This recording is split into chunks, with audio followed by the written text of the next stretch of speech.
Prepaid call from Adrian,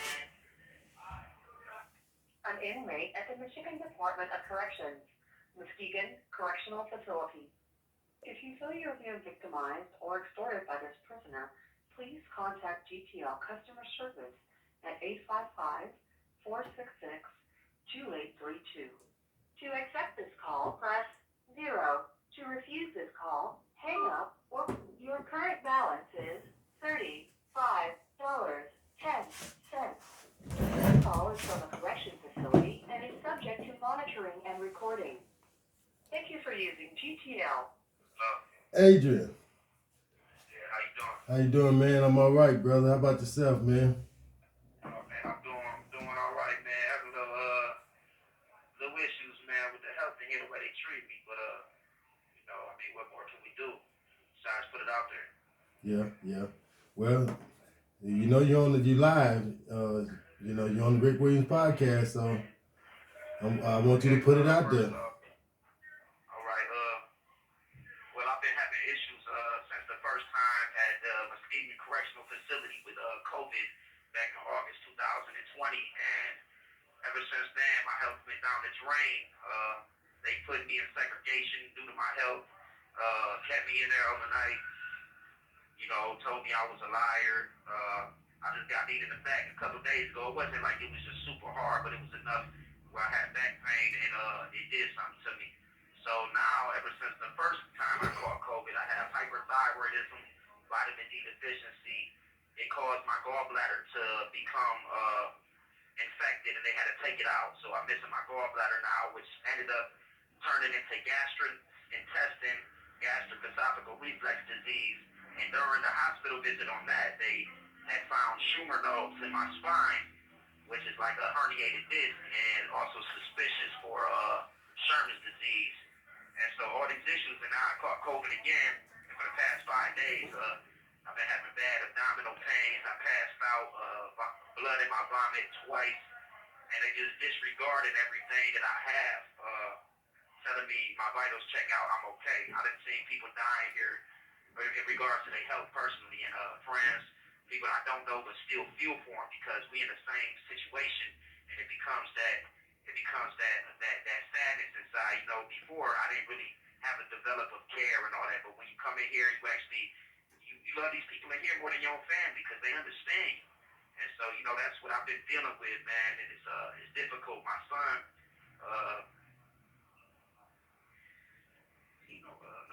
Huh? no,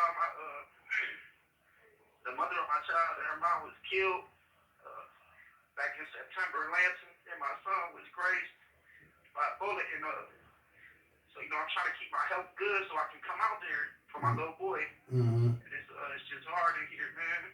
Yeah, I know, bro. Right now, like it's okay. Yeah, I'm only got, man, so it's a little difficult, man. Yeah. But bro, Tino told you I did, over 20 years of my life, and in there, and it's gonna be hard, man. You just gotta, you gotta keep it together, though. You got, you know what it is. How much time you done? 17 years, man. I've been down since 2015. Yeah, that's a long time, Yes. Let me ask you this. Hey, listen, Adrian, let me ask you this before we go any farther, all right? Do you want the people to know who you is? Yeah, I don't care. I want the people to know who I am. Good. So that's what I'm finna ask you, man.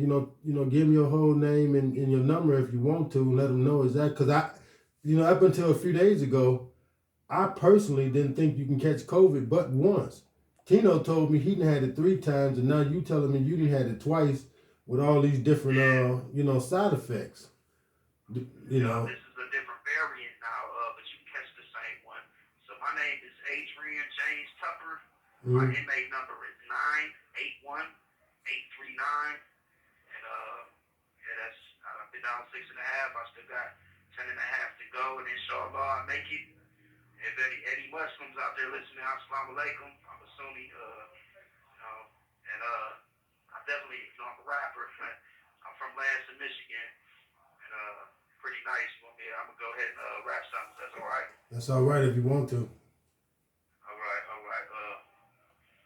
Like being constipated, I'm lot of shit. See the order for my problems? Start with action, which you all believe the consequences. Conscience is talking to me, trying to boost my confidence. Aggressive rising up high quick. Rocket shifting lately. There's been too much change to try and pocket it. I lock my heart to find out my hate is locking in. I'm gone, I'm headed out of there. Wild again before I'm clocking in. This time hurting, I don't know if I could ever watch again. Tears from my mother's eyes. Now that's one thing that I'm against. So when I see my mother cry, that was far from an accomplishment. So astonishing. His pain was well paid, ironically. A year and a half later, it finally got to me. 17 to 55 for a robbery. And honestly, maybe if I wasn't focused around for my monopolies, the law would have had a reason to be stopping me, cuffing me up and locking me. Me having to call home and my people blocking me. South doing everyone stopping me. Who would ever thought these walls would block between? Why? Cause I'm locked up, you act like you're not a part of me. Life was in our lives. Don't let these bars darken me. It's already enough. This shit is hard on me, but please pardon me. But a part of me is truly darkening so far partially. And not the start of you, but a part of me is hardening. I show what a hard heart could be. You want me to grab a photo with a fanny rip out the part of me? I might as well get a tattoos of bars on me, cause itself literally gonna leave a scar on me. And just cause y'all literally far from me, don't you gotta fall from me. Please come back and start running. I miss y'all. Now that's 100. Yeah, that's my wrote that when I was 21, man. Okay. So you got 10 and a half left to go. 10 and a half left to go, and inshallah, some turned up for me. You know, they did me wrong. It's my first time really in trouble. I had an attorney named Frederick Blackman, and he just kept telling me lies and lies. I paid him. My paperwork say he's court appointed. I got charged with armed conspiracy armed in the Michigan statute or law. The rules say that armed robbery consists of if you pull out a weapon or you pretend to have one and you take something from the person or in the vicinity of you being taken. But in my PSI, the victim clearly states that he didn't see his take back and he didn't realize nothing was missing until after he left. But the way that the Michigan court system works is that whatever they can do to make an extra dollar, you know what I'm saying, our lives are worthless. It doesn't matter. And majority of people that's incarcerated, we already know it's black men. I'm a white guy, and I'm telling you this. All I see here is majority black. It's a couple white guys, and they not treated right. You know what I'm saying? And we become products of our environment. So it starts when we're young, when our mom whoop us, and it don't really hurt, but we cry because we know that they get that satisfaction that they did something. Right. And then instead of attacking the root problem, they want to let the whole bunch of apples get ruined, and then blame us for the only thing that we was able to gain and understand. And it's not our fault we developed this. I mean, instead of helping me, I've been in foster care where the foster homes molested me or beat me or taught me drugs. That's where I learned about everything. And so now I come out here and I beat on people or I rob or this and that. This is what I learned from the people that you allowed to be foster parents and foster me and take me in. And this is what they allowed. And then when I do it, unconsciously, because it's the understanding that I developed, then it seems like, oh, we're gonna punish him. It's his fault. And I wish I would have known. I wish I would have known what I know now, man. Yeah. I'm angry with the system. Yeah, it's a dirty system. You know what I mean? And we don't. Oftentimes, you know, we don't find out until we in there.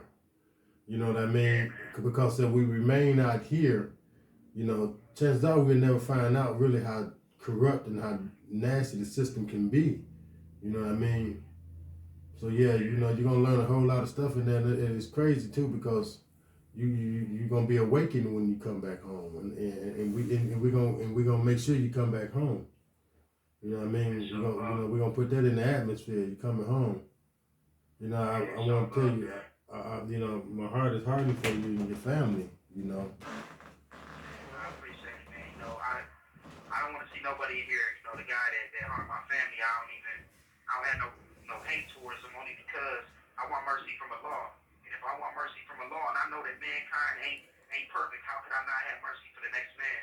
Just being a Muslim has changed my life completely. Like the care I have for people now, the care I have for my mom, my trust in the Lord, my faith. Like, yeah, I'm going through something. I'm sad. I'm physically in pain. But at the end of the day, Allah makes no mistakes, and I honestly believe that.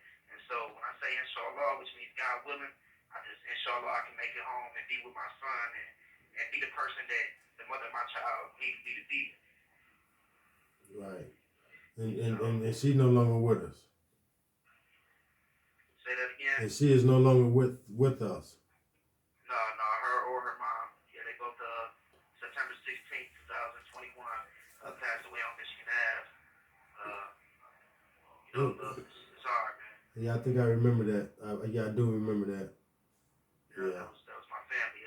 Alexis Brown and Michelle Roper, and my son had got grazed by one of the bullets. Yeah. His name's C.O.V.I.D Brown. I remember that, man. That was yeah. And I really appreciate being able to put this out there. You know, it's like when you come in here, you're stuck. You feel like your arms are cut off. It's no way they could tie your wrist behind your back because you have no arms. You have no legs to walk. You can't crawl. You're nothing. And so it's good to know that somebody went home and did something for the people that are in here. And you know, some people I can admit, you know, I deserved to come to prison. I knew I needed to be here. Coming to prison saved my life. Becoming a Muslim changed my life. And I stand by that. And I'm glad I came here. I'd have never knew who Allah was. I'd have never known anything that I know. And that's just my personal belief. And just to have this opportunity, man, it warms my heart to know that somebody was in this pain and they can just go home and die and get killed or go back to what they're doing and they actually went home. It's like, you know what, I'm gonna do this because I was there. I had this same pain. I lost people when I was down. I was sick, they didn't help me. Whatever it may be. So I'm thankful. You know, I'm grateful, man. Yeah. Well, you got something you want to say to your son?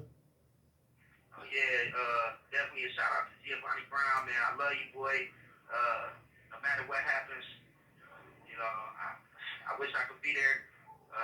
The Lord knows best. He's the best of planners. They better than mine. They better than yours. And shout out to my mom. I love you. Shout out to Steve Roper and shout out to Chantel Coulter and Chelsea Gunter.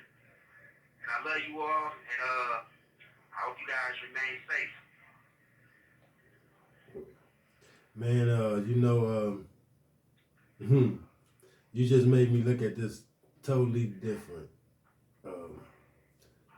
Yeah, I've been there, I lived that pain you're going through, you know what I mean? Fortunately, you know, I was able to, you know, get home back to my family. And my friends and just life itself, you know. Yeah. And I want you to fight hard, bro. You know what I mean? I want you to dig deep, man. You know, your son needs you. You know, and you know, you like I said, you didn't touch me, you know, in such a way that, you know, I'm looking at this from a totally different perspective, and I want you to know that. You know. Yeah, you know, I'm kind of disappointed I didn't bring my. I have actually a poem that I wrote. It sounds like a rap. I don't have it on me, and it's long.